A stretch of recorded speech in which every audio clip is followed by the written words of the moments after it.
भतरा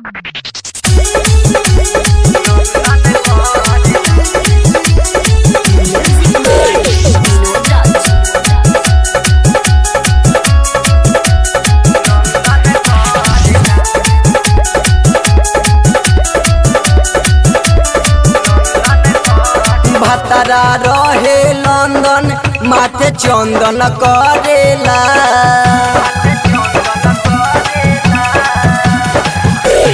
भतरा रहे लंदन माथे चंदन करेला।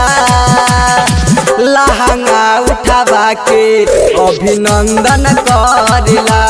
सखी हो लहंगा उठावा के अभिनंदन करेला।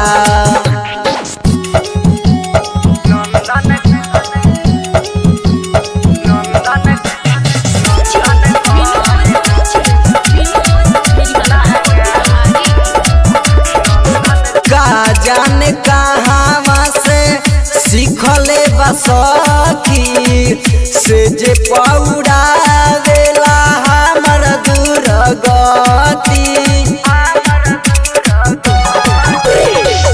का जाने कहाँ से सीखले बसखी से जे पौड़ावेला हमर दुर्गति।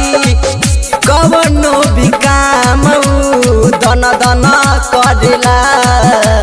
भतरा रहे लंदन माथे चंदन करेला। लहंगा उठावा के अभिनंदन करेला। सखी हो लहंगा उठावा के अभिनंदन करेला।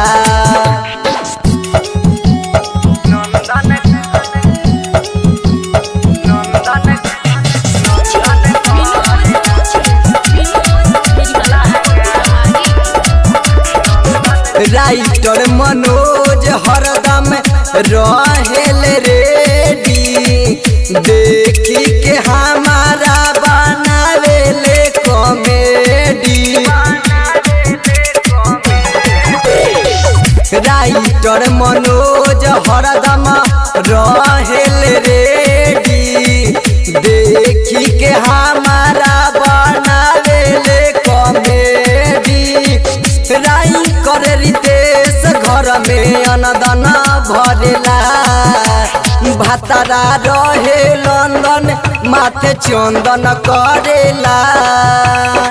लहंगा उठावा के अभिनंदन करेला। सखी हो लहंगा उठावा के अभिनंदन करेला।